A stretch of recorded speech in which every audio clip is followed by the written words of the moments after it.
नमस्कार, मी पंजाब डक. आज आहे 18 मे 2025 आणि मी आता हरिद्वार येथे आहे आणि हरिद्वारहून आता दिल्लीकडे जात आहे. तर या ठिकाणाहून परत आपल्या महाराष्ट्रातल्या शेतकऱ्याला अंदाज देणार आहे. तर राज्यातल्या सर्व शेतकऱ्याला सांगू इच्छितो की तुम्ही काय करा, जशी वेळ भेटेल तशी तुम्ही शेत तयार करून ठेवा. कारण की राज्यामध्ये आज 18 मे पासून तर 30 मे पर्यंत धो पाऊस पडणार आहे, मुसळधार पडणार आहे. म्हणून हा अंदाज लक्षात घ्यायचा. सांगायचं झालं तर पाऊस मुसळधार कसा असणार आहे, पहिल्यांदा मुसळधार पाऊस सांगतो.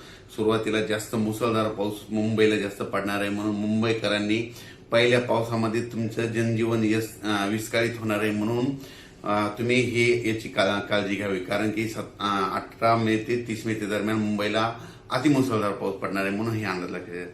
त्याच्यानंतर नाशिक जिल्ह्यासाठी देखील अतिमुसळधार पाऊस पडणार आहे. म्हणून हा अंदाज लक्षात घ्यायचा. पुणे जिल्ह्याला देखील मुसळधार पाऊस पडणार आहे.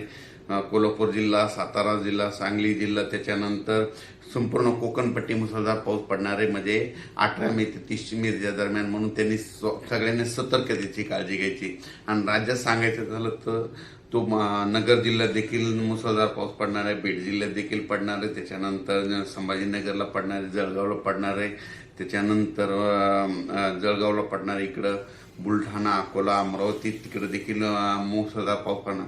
म्हणजे सांगायचं झालं तर 18 मे पासून तर 30 मे पर्यंत, 18 पासून जवळपास 12 दिवस दररोज 2-2 दिवस भाग बदलत ओढे नाले वाहतील असा पाऊस पहिली वेळ मेच्या शेवटच्या आठवड्यात येणार आहे. म्हणून हा अंदाज लक्षात येतात.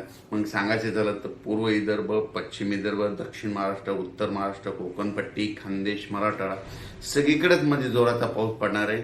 कोणतंही गाव याच्यातून वंचित राहणार नाही.